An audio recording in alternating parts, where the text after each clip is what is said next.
జనరల్‌గా ఆంధ్రప్రదేశ్‌కి వనరులు సమకూర్చుకోవాలనేటువంటి విధానంలోటి ఆంధ్రప్రదేశ్ ప్రభుత్వం పనిచేస్తుంది ఇప్పుడు.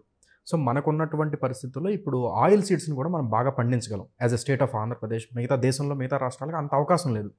సో, ఇప్పుడు మనకు ఆల్రెడీ దిగుమతి చేసుకుంటున్నాం. చాలా వరకు పామ్ ఆయిల్‌ని గానీ, వేరే ఇతర ఆయిల్స్‌ని గానీ ఇండోనేషియా, మలేషియా నుంచి దిగుమతి చేసుకుంటున్నాం. ఆంధ్రప్రదేశ్‌కి అద్భుతమైనటువంటి వనరులున్నాయి దానికి.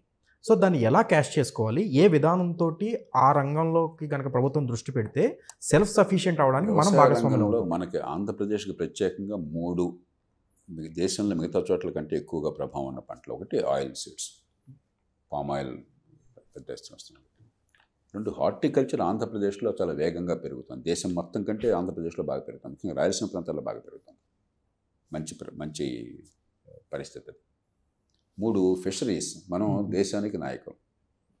ప్రపంచానికే మరి ష్రింప్ ఉత్పత్తి, రొయ్యల ఉత్పత్తి మనం ప్రపంచం నెంబర్ 1 ఈ మధ్య దాకా. ఎక్స్‌పోర్ట్‌లో నెంబర్ 1. ఇప్పుడు ఈక్వెడార్ లేకపోతే ఈక్వెడార్ అనుకుంటాను. వాళ్ళు వచ్చినట్టున్నారు ఈ మధ్య వేగంగా. ఈ మూటి మీద ప్రత్యేక శ్రద్ధ పెట్టాలి. ఆయిల్ పామ్ ప్రభుత్వాలు ఇప్పటికే ప్రోత్సహిస్తున్నాయి. కానీ పెద్ద తప్పు జరిగింది ఏంటంటే 2 ఏళ్ల క్రితం యుక్రెయిన్ యుద్ధం అన్న పేరుతో గతంలో 7-8 ఏళ్ల పాటు నేను గట్టిగా పోరాడి లోక్సత్తా ఉద్యమం తరపున లేని టారిఫ్ని పెట్టించాను ఇంపోర్ట్ మీద. ఎప్పుడైతే 40% దాకా డ్యూటీలు పెట్టారో మన దేశంలో క్రమక్రమంగా రేట్లు పెరిగినాయి ఆయిల్ పామ్ ఉత్పత్తిదారులకి, మిగతా వంట నూనెలకు కూడా.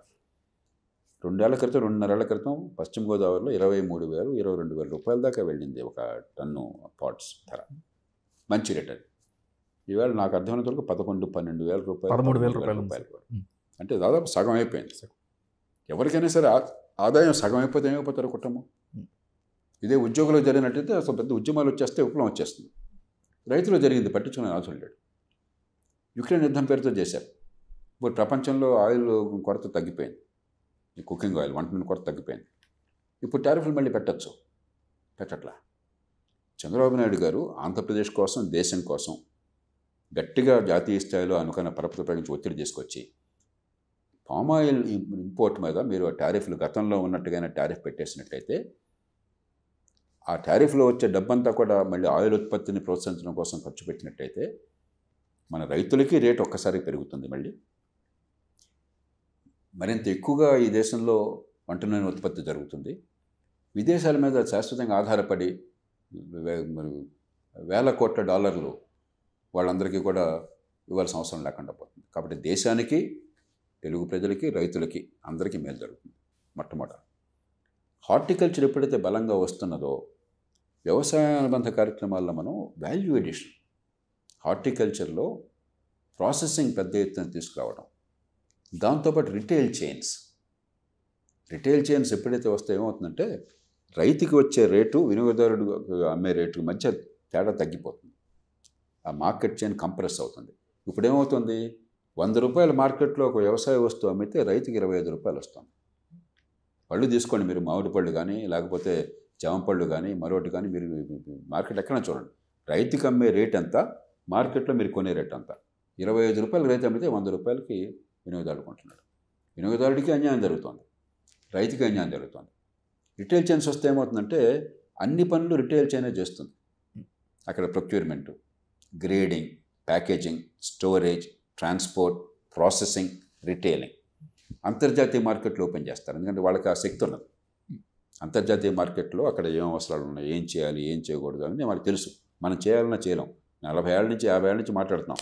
మాకు మామిడి బ్రహ్మాండంగా ఉత్పత్తి అవుతుంది, మరి ప్రపంచంలో అత్యంత రుచికరమైన మామిడి, ఇప్పటిదాకా ఎగుమతి పెద్ద ఏం లేవు, చెప్పుకోవడానికి లేవు, ఊరికే చిన్న అమౌంట్లు తప్ప. మనం చేయలేం. మీరు తలకిందులు తప్ప చేసినా చేయలేరు. రిటైల్ చైన్స్ వస్తే వాళ్ళు వేల కోట్ల డాలర్ లెవెల్ తీసుకెళ్ళగలరు. వాటిని రిటైల్ చైన్స్ తీసుకురండి, వాల్యుయేషన్ మీద దృష్టి పెట్టండి, స్టోరేజ్ మీద దృష్టి పెట్టండి. స్టోరేజ్తో పాటు ప్లెడ్జ్ లోన్స్, ఇది ఒక్క పైసా అదనం ఖర్చు కాదు, స్టాక్ అక్కడ ఉంటుంది. మీకున్న పరపతి ఉపయోగించి బ్యాంకులు స్టోర్డ్ కమోడిటీ ఉన్నట్టయితే ప్లెడ్జ్ లోన్ ఇవ్వాలని చెప్పి దృష్టి పెట్టండి. ఇక చేపల విషయంలో ఈ మధ్యకాలంలో మనకి ఈ ష్రింప్ ఇతర దేశాల నుంచి బాగా ఒత్తిడి రావడం చేత మనకి మార్కెట్లో గిరాకీ తగ్గి మన వాళ్ళ రైతులకి రేటు పడిపోతున్నది. ఆంధ్రప్రదేశ్కి కొన్ని జిల్లాల్లో ఇది వరప్రదాయం. 30-40 ఏళ్ల క్రితం చాలా అధ్వాన్నంగా ఉన్న పరిస్థితుల్ని సమూలంగా మార్చింది మత్స్య పరిశ్రమ.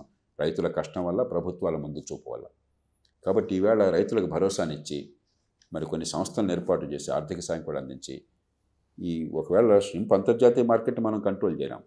అది ఎలా జరిగినా కూడా రొయ్యలు కానీ లేకపోతే చేపలు కానీ దేశంలో గిరాకీ పెరిగేట్టుగా, చేపల ప్రాసెసింగ్ జరిగేట్టుగా మన ప్రయత్నం చేస్తే ఖచ్చితంగా ఫస్ట్ క్లాస్ ప్రోటీన్, చేపల ప్రోటీన్ ఇవాళ 700 రూపాయలు 600 రూపాయలు మాంసానికి ఖర్చు అయితే చేపలకి ఎందుకు రాకూడదు రేటు? అంతకంటే మంచి మాంసం. కాబట్టి మీరు దాని వాల్యూ పెరిగేట్టుగా, మార్కెట్లో వాళ్ళకి లాభం వచ్చేట్టుగా ప్రాసెసింగ్ మిగతా ప్రోత్సహించండి. ఈ 3-4 చర్యలు ప్రత్యేకంగా వ్యవసాయంలో చేపట్టినట్టయితే రాష్ట్ర స్థాయిలో, ఒకటి మాత్రం ఆయిల్ పామ్ విషయంలో జాతీయ స్థాయిలో మీరు చర్య తీసుకోవాలి.